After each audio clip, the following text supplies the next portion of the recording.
पति ब्रह्मचारी। मोनिका, तोहफे खोल और बता किसने क्या दिया है। कल को उनके यहाँ कुछ होगा तो हमें भी तो व्यवहार लौटाना पड़ेगा ना। माँ, आप आराम से बैठिए, मैं लिखती हूँ, दीजिए।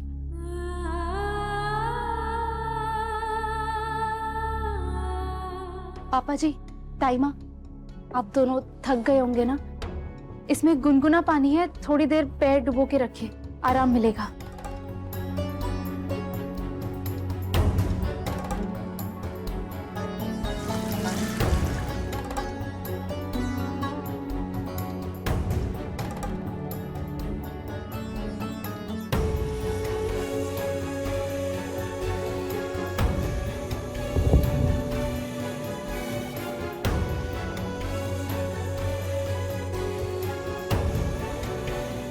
ईशा बेटा, सच में सब ठीक है ना?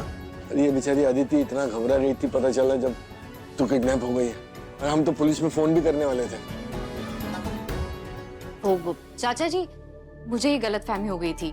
ईशा तो यही थी, पास में ही थी। हाँ पापा जी, मैं बिल्कुल ठीक हूँ।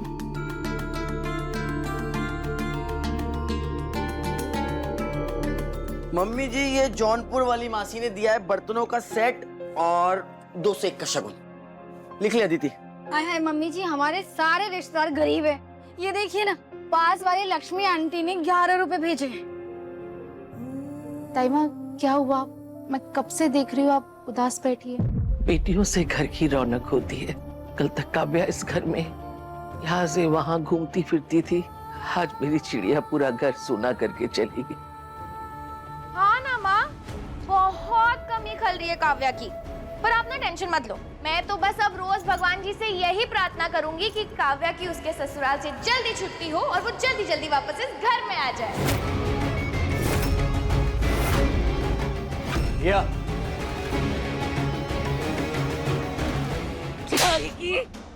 अरे कोई दुश्मन के लिए भी अपने मुंह से ऐसी बद्दुआ नहीं निकालता, और वो तो तेरी बहन है। तेरी मुंह से बहुत तीखा निकलता है ना। रुक, आज मैं तेरी जुबान की सारी कड़वाहट निकालती हूँ, आज बताती हूँ मैं तुझे। रुक,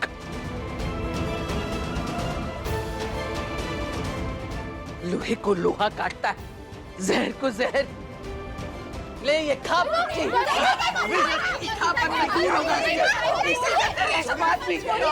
क्या करेगी? सुधरेगी नहीं तू ऐसे।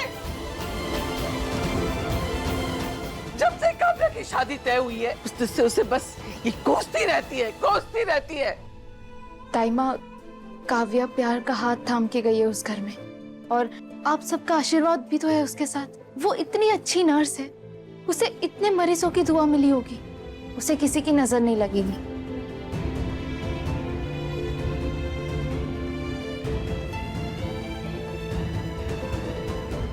भाभी, मेरी बात मानिए। रिया के मन की कड़वाहट तो समय के साथ साथ मिट जाएगी, लेकिन जो सबसे जरूरी है वो है सूरज और ईशा की जबरदस्ती की शादी को खत्म करना। इन दोनों के तलाक का समय आ गया और एक दूसरे से हमेशा हमेशा के लिए जुदा होने का वक्त भी।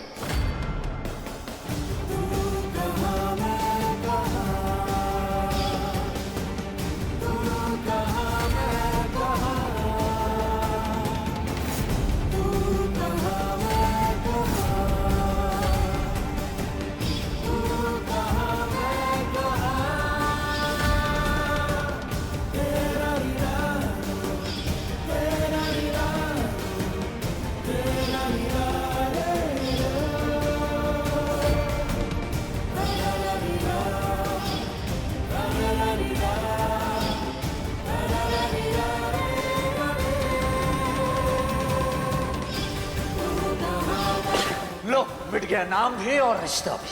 अब बोलो। दीवार से तो तुमने नाम हटा दिया, पर मुझ पर से कैसे हटाओगे?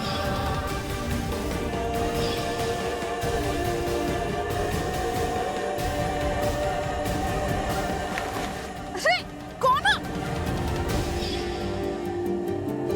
मुझे लगा था ये शादी खत्म होने से पहले सूरज मुझे रोक लेगा, पर शायद इस रिश्ते में प्यार सिर्फ मेरी तरफ से ही था। शायद सूरज ने हमेशा मुझे अपनी ड्यूटी ही समझा।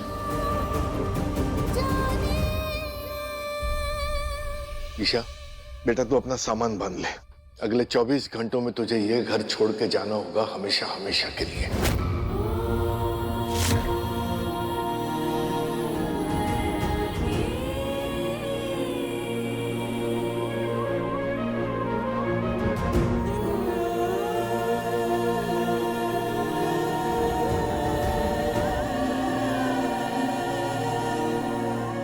आप अपना सामान बांध लीजिए। मुझे नहीं लगता कि आपकी कोई चीज मेरे पास छूटी होगी। फिर भी एक बार मैं देख लूंगा।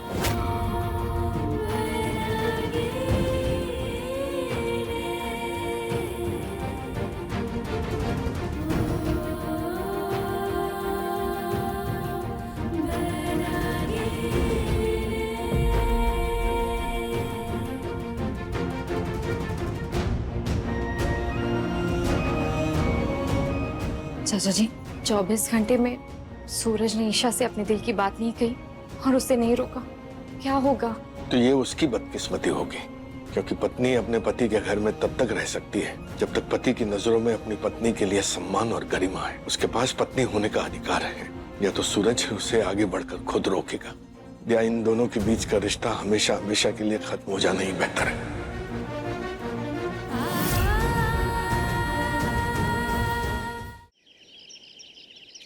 अभी तुम दोनों इधर ही रुको, मैं गृह प्रवेश की तैयारी करके आती हूँ।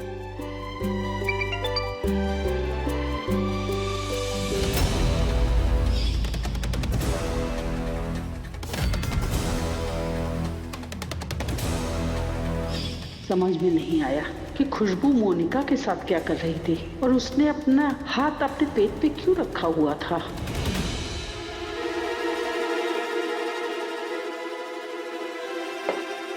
खुशबू,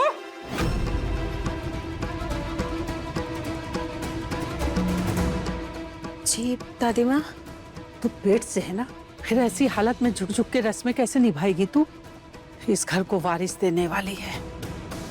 चल बाहर जा। लेकिन दादी माँ, छोटी बहू दरवाजे पर खड़ी है, उसके गृह प्रवेश की रस्म है। अगर माँ होती, मेरा मतलब है फिर वो कराती ना गृह प्रवेश। अभी तो ये रस्म मुझे ही निभानी होगी ना। आई बड़ी रस्में निभाने वाली, रस्में ही करानी है ना, तो ये महेश करवा लेगा। महेश जी? सुना नहीं तुमने? चल जा। अनुराग जी। यहाँ जी दादी। गुलाब से तेरी बात हुई क्या?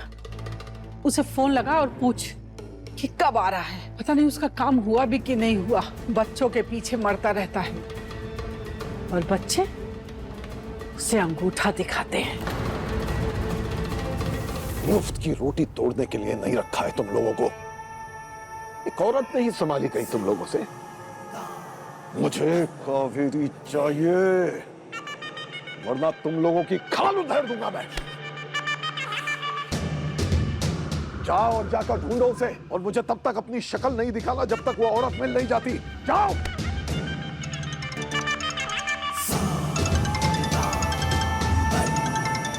हाँ बोलो अनुराग। पापा, आप जिस काम के लिए गए थे वो पूरा हो गया, और आप घर कब तक आ रहे हैं?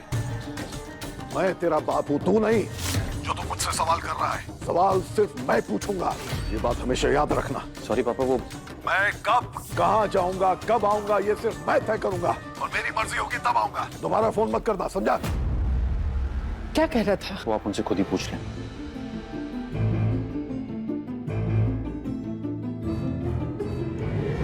सच्चे प्यार की ताकत मंजिल तक पहुंचा ही देती है। अरे महेश, महेश,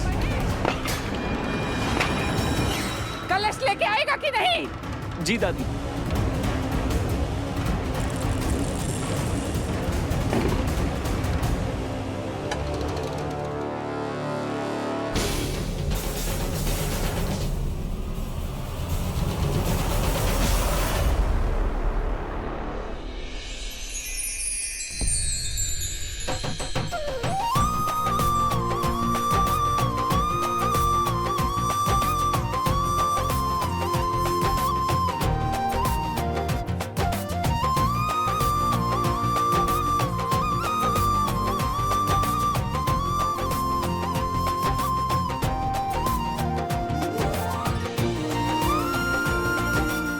काव्या, अब इस कलश को गिराकर घर में प्रवेश कर।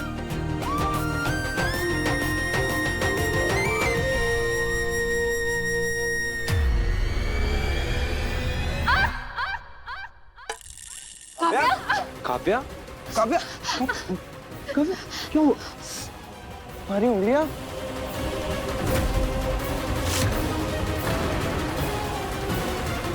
काव्या,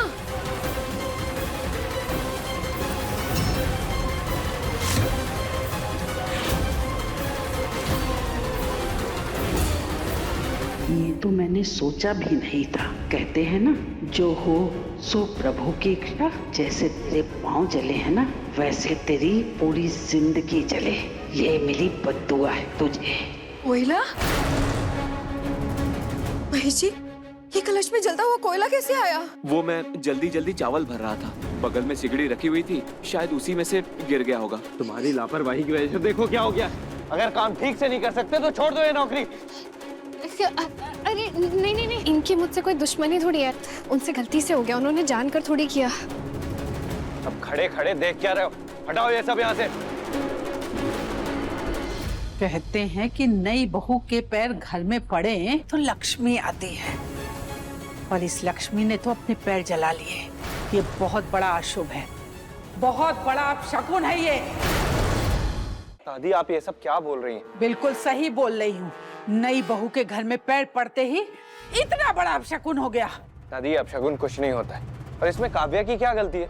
गलती उस महेश की है। आप प्लीज कुछ भी मत बोलिए। वाह पोते साहब। दादी मैं आपको सुना। आरव जी, दादी हमसे बड़ी हैं, वो रीति रिवाज हमसे बेहतर समझती हैं। अगर वो कह रही हैं कि अपशगुन हुआ है, हुआ ही होगा शायद। काव्या प्लीज, मैं बस दादी को ये समझा रहा हूँ कि इसमें तुम्हारी कोई गलती नहीं। चलो।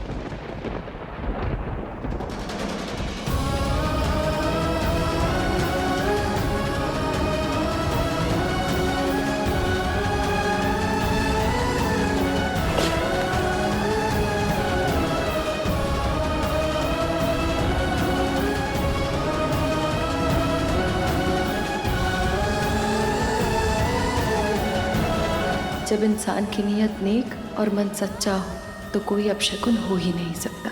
तभी तो फूलों पर कदम रखकर काव्या इस घर में आई है। पति ब्रह्मचारी, शाम 7 बजे दंगल टीवी पर।